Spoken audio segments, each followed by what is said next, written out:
ओ सावर शरद महीना गरही रहबलम ओ सावर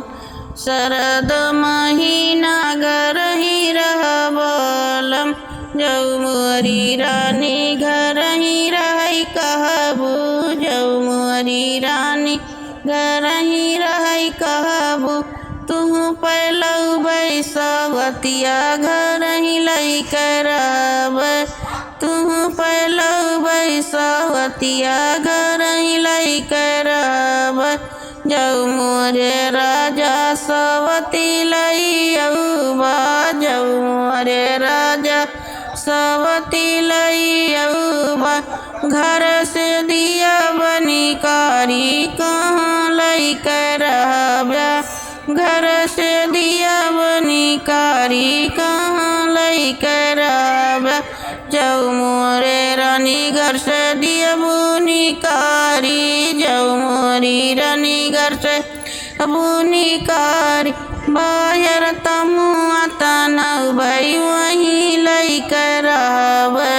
बाहर तमुआ तनऊ वहीं लई जौ मोरे राजा बाहर तमुआ तनऊ रेशम डोरी कटऊ भाई कहाँ लई करब रेशम डोरी कटऊ भाई कहाँ लई करब जौ मोरी रानी रेशम डोरी कटऊ जौ मोरी रानी रेशम डोरी कटऊ बाहर बंगाल छऊ भाई वहीं लई करब बाहर बंगाल छऊ वहीं लई कर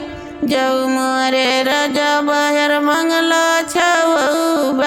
जौ मोरे राजा बाहर लाछऊ बाहर बंगाल फूकऊ भाई कहाँ लई करब बाहर बंगाल फूकऊ भाई कहाँ लई करब जौ मोरी रानी बाहर बंगला फूकऊ जौ मोरी रानी कर बंगला फूक होई जाबै पंछी सरग लई करब होई जा पंछी सरग लई करब जौ मोरे राजा सरग लई करब जौ मोरे राजा सरग लई करब आंगन तू पद गई कहाँ लई करब आंगन तू पद गई कहाँ लई कर जौ मोरी रानी आंगन तो पद गऊ जौ मोरी रानी